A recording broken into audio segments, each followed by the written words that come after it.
You ask Tiger to calculate. This deals with linear inequalities with one unknown. The final result is x equal or smaller than 11 over 2 equal or smaller than 51 over 2. Let's solve it step by step. Group all constants on the right side of the inequality. Add 2 to both sides.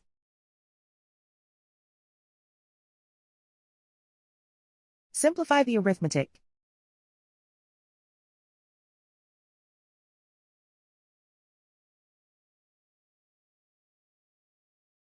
Isolate the x. Divide both sides by 2.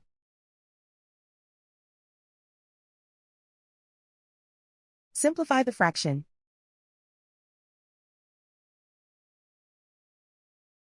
Plot the solution on a coordinate grid.